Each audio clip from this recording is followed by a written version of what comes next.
todos os participantes do curso sobre Covid-19. Meu nome é Wagner Luiz Batista, eu sou professor de microbiologia da Universidade Federal de São Paulo, e o assunto que eu vou abordar com vocês é sobre o potencial uso de anticorpos monoclonais, os mAbs, no tratamento da Covid-19. Dentro desse tema, eu vou abordar os seguintes aspectos. Como são produzidos esses anticorpos, o que são esses anticorpos monoclonais, como são produzidos, qual a importância do processo de humanização dos anticorpos monoclonais, e no final da apresentação eu vou falar um pouquinho das estratégias do potencial uso desses anticorpos, né, os monoclonais, no tratamento da Covid-19. Antes de mais nada, eu queria apresentar alguns conceitos que são importantes para o entendimento de toda essa fala. O primeiro deles é o que são os anticorpos. Os anticorpos são glicoproteínas, também denominados como imunoglobulinas, e são produzidos pelos linfócitos B. Dentro desse conceito de anticorpos, eu queria definir dois outros conceitos. O que são os anticorpos policlonais e os anticorpos monoclonais. Os anticorpos policlonais são anticorpos gerados em uma resposta imune natural ou após a imunização, e são uma mistura de anticorpos de diferentes especificidades e afinidades. Um exemplo que a gente pode citar desse tipo de anticorpo, né, desses anticorpos policlonais, é o caso do soro ou do plasma de um indivíduo, por exemplo, que passou pela infecção do Covid-19. Ele teve a infecção, ele entrou em contato com vários antígenos do vírus e ele produziu para todos esses antígenos diferentes anticorpos. Então, o soro desses indivíduos é um soro policlonal, ou seja, é um soro que tem diferentes anticorpos para especificidades e afinidades distintas. Já os anticorpos monoclonais são moléculas de anticorpos idênticas, originadas de um único clone de um linfócito B, e eles são produzidos, são manipulados no laboratório. A célula que produz, que secreta em grande quantidade esses anticorpos, nós denominamos de hibridoma. Os anticorpos, pelo menos os que são secretados, eles são classificados da seguinte forma, como IgE, IgG, IgA ou IgM. Outro conceito importante para o entendimento do assunto é o conceito de antígeno. Antígenos são todas as substâncias que, de alguma forma, induzem uma resposta imune. Aqui eu estou apresentando para vocês 3 micro-organismos, uma bactéria, Treponema pallidum, um protozoário, Trypanosoma cruzi, e uma apresentação esquemática de um vírus. Esses micro-organismos apresentam distintos antígenos. E esses antígenos são responsáveis pela ativação da resposta imune, principalmente com a ativação de linfócitos e também com a produção de anticorpos específicos. A região do antígeno que interage especificamente com o anticorpo é denominado o nome de epítopo. Então, o epítopo é aquela região do antígeno em que ocorre a interação, a ligação do anticorpo. Com relação à estrutura do anticorpo, como é a estrutura do anticorpo? O anticorpo tem essa característica estrutural e ele apresenta duas regiões variáveis e uma região constante. As regiões variáveis são as regiões que são responsáveis pela interação com o antígeno, com o epítopo do antígeno. Já a região constante é a região que é responsável pela interação e ativação da resposta imune. Por exemplo, essa região que vai facilitar a fagocitose, essa região também que pode ativar o sistema, algumas das cascatas do sistema complemento. Também é essa região que nós denominamos de espécie específica, ou seja, ela é característica de cada espécie que produz esse anticorpo. Por exemplo, ela é característica do anticorpo de camundongo, é característico para camundongo. Essa região vai ser específica para o ser humano, específica para o coelho, para o rato, e assim por diante.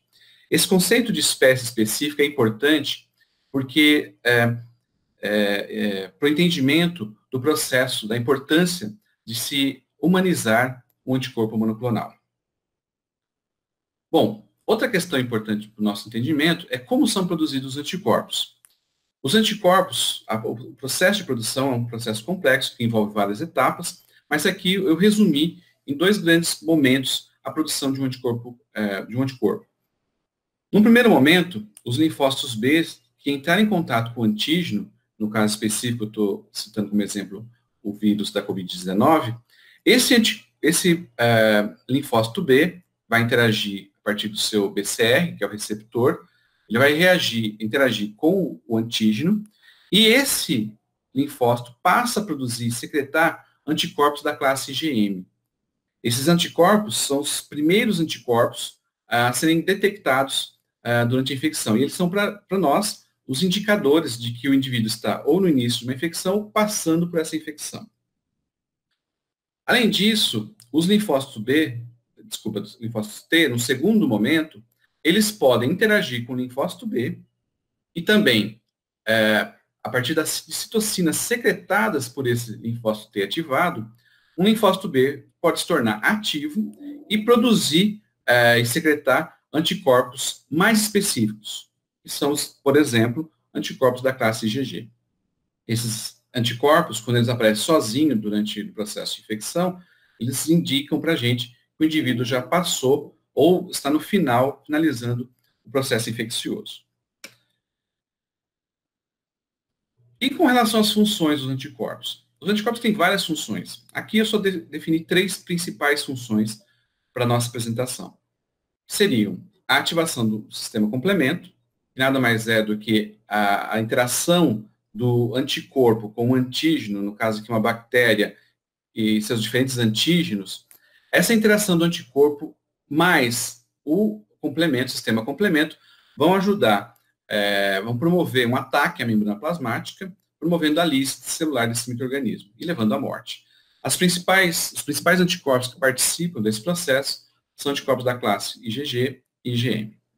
Outra função importante dos anticorpos é a opsonização. O que seria a opsonização? Então, depois da interação do anticorpo com seus antígenos, de novo aqui um exemplo, uma bactéria, esse anticorpo se liga, né, a fagócitos, no caso um macrófago, um neutrófilo ou mesmo uma célula dendrítica, porque essas células apresentam receptores para esses anticorpos e ele facilita dessa forma a fagocitose desse antígeno, desse micro-organismo especificamente.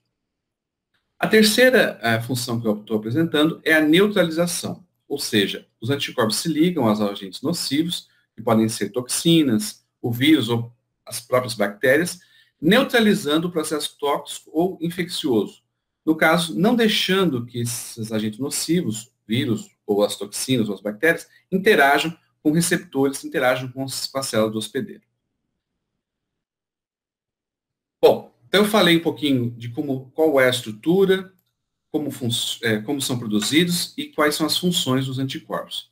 Agora eu vou entrar em como é o processo da produção dos anticorpos monoclonais propriamente dito. Para isso, eu dividi em várias etapas esse processo.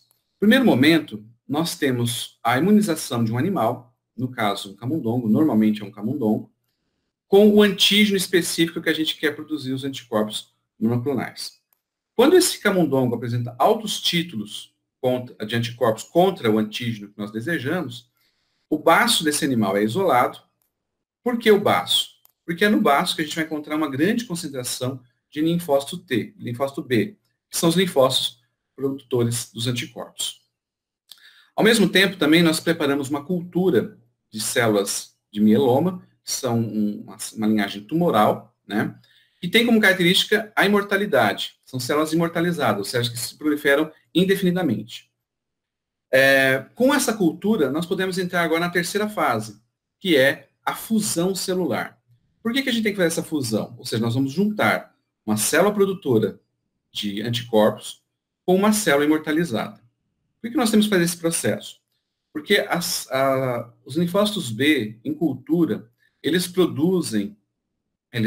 sobrevivem apenas 7 dias em cultura. Então, nós temos uma produção de anticorpos muito limitada. Quando a gente faz a fusão, ou seja, a junção dessas duas linhagens, nós transformamos no hibridoma. O que o hibridoma vai ter? O hibridoma vai ter as duas características dessas duas linhagens originárias. Ela vai produzir anticorpos e também vai ser imortalizada. Duas características que são importantes para quem quer produzir anticorpo monoclonal. Claro que esse processo é muito mais complexo do que eu estou simplificando aqui, mas é só para vocês terem uma ideia de como ocorre a produção de anticorpos monoclonais. Tendo formado os hibridomas, nós vamos fazer agora o screening e o isolamento desses hibridomas, né, para ver qual que é o melhor produtor, a classe de anticorpo que ele está produzindo. E depois entramos na quinta e última parte, que é o escalonamento. Nós vamos começar a produzir e purificar esses anticorpos monoclonais em larga escala. Os anticorpos monoclonais, eles são importantes e ajudarem muito na pesquisa básica, principalmente no sentido de caracterização de proteínas, de função de proteínas, ou a própria caracterização do anticorpo, as suas funções do sistema imunológico. Também eles são utilizados e muito nos kits de diagnóstico, principalmente os kits de diagnóstico sorológicos. Então, muitos dos kits que a gente está utilizando no diagnóstico sorológico da COVID-19 tem o envolvimento dos anticorpos monoclonais. Entretanto, a utilização dos anticorpos monoclonais na terapia, ele só foi possível quando ocorreu um processo que a gente denomina de humanização desses anticorpos monoclonais. Lembra que eu falei para vocês que a produção de anticorpos monoclonais ocorre a partir da produção dos camundongos, né, do baço de camundongos, linfócitos dos camundongos. E que eu falei também anteriormente que esses anticorpos são espécies específicas, ou seja, eles são característicos de cada espécie de animal. Se nós utilizássemos esse anticorpo monoclonal nos seres humanos, certamente o próprio paciente, o próprio indivíduo vai produzir anticorpos contra esses anticorpos. E é isso que nós denominamos de rede idiotípica, né, anticorpos idiotípicos. Por isso a necessidade desse processo de humanização.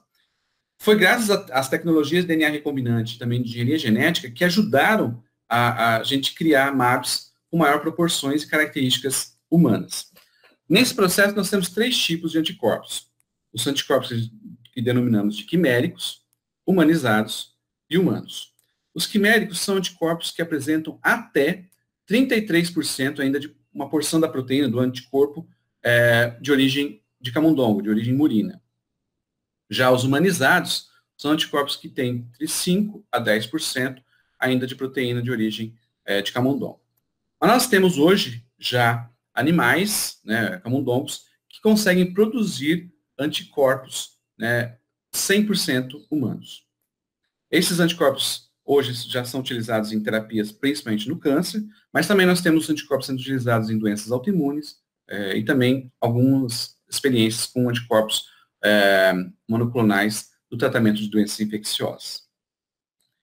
Bom, e qual seria então, como seria o que a gente poderia utilizar os MABs para ser utilizado no tratamento da COVID-19?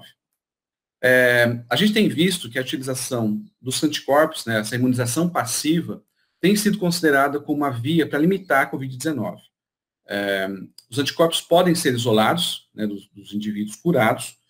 Essa terapia ela é efetiva, sim, para neutralizar o vírus. Ela não é uma tecnologia nova, é uma tecnologia baseada em experiências anteriores, por exemplo, como aconteceu já com ebola, no surto de ebola, com SARS, a epidemia de MERS e influenza, né?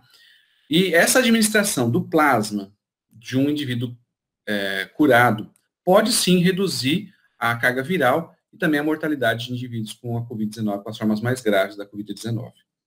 Só qual que é o problema de a gente utilizar essa tecnologia, dessa plasma de indivíduos? Primeiro que nós não vamos ter doadores suficientes para todos os casos das formas mais graves da doença.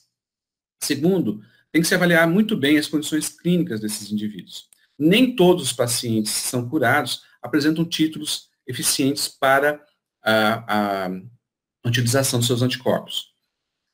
Também é necessário a gente entender um pouco questões da cinética viral e também da carga viral que apresenta de indivíduo para indivíduo. Então, por isso, acaba essa tecnologia se tornando um pouco limitada nesse sentido. Ela é importante, ela está sendo estudada, ela está sendo muito noticiada na TV, como uma solução, mas ela tem suas limitações. Nesse sentido também, nós entendemos, já conhecemos como que o vírus interage com a célula do hospedeiro.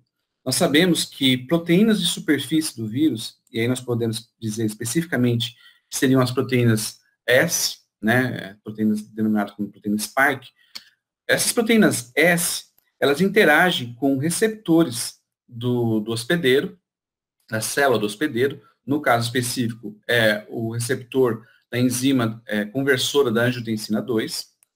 Essa interação permite com que o vírus seja endocitado. Dentro da célula, libera-se material genético, que vai ser integrado no DNA genômico da célula do hospedeiro, e aí, a partir disso, ela passa a produzir os anticorpos, produzir partículas virais. Então, qual seria a estratégia para a gente usar os anticorpos no tratamento da Covid-19? A estratégia seria usar anticorpos monoclonais que vão interagir com essas proteínas de superfície, no caso específico, a proteína S, por exemplo. A interação dos anticorpos monoclonais realizaria, né, um bloqueio, uma neutralização do vírus, não deixando que ele interaja com os receptores da célula hospedeira. Então, essa seria a estratégia. Nós sabemos hoje que tanto o vírus da SARS-CoV quanto o vírus da SARS-CoV-2, que é o vírus causador da Covid-19, apesar de ser vírus diferentes, eles conservam muitas características, tanto genéticas quanto aspectos clínicos nos pacientes. Então, além disso, o SARS-CoV, o vírus da SARS-CoV, o vírus causador da SARS, né, o SARS-CoV, e o vírus SARS-CoV-2, causador da Covid-19, eles interagem com o mesmo receptor, que é o receptor da enzima conversora da angiotensina 2, da ECA. E por isso, eles podem apresentar, ambos os vírus, epítopos conservados entre si, principalmente epítopos na proteína de superfície, na proteína S. Assim, as tecnologias, ou mesmo os anticorpos monoclonais que já foram produzidos, já foram estudados da SARS-CoV, poderiam ser extrapolados, essa tecnologia poderia ser extrapolada para ser utilizada no vírus SARS-CoV-2, que é o da Covid-19. Então, a utilização desses MABs já estudados, já caracterizados, poderiam ser utilizados agora no vírus da SARS-CoV-2. E os MABs, eles superam em muitas as desvantagens do uso do plasma.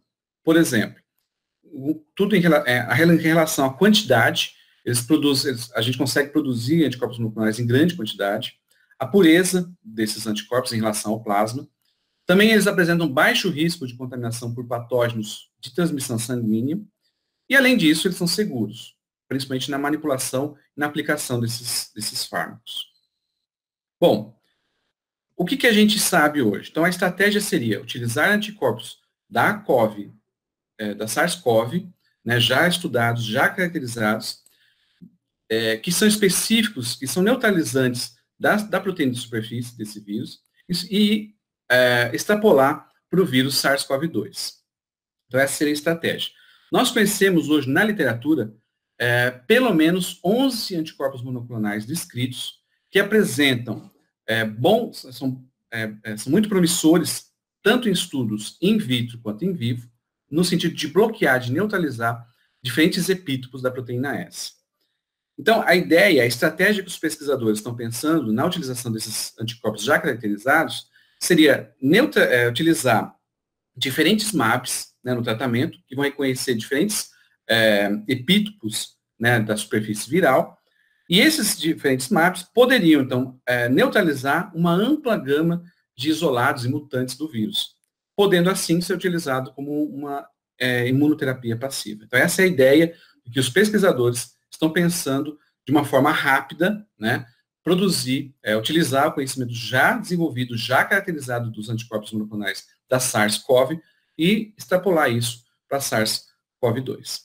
Claro, a produção de anticorpos monoclonais ainda é um processo caro, custoso, mas é uma fonte, uma forma da gente tentar resolver esse problema rapidamente, né, da Covid-19, no tratamento da Covid-19. Bom, pessoal, eu espero que vocês tenham gostado da apresentação e eu fico à disposição para tirar qualquer dúvida. Obrigado.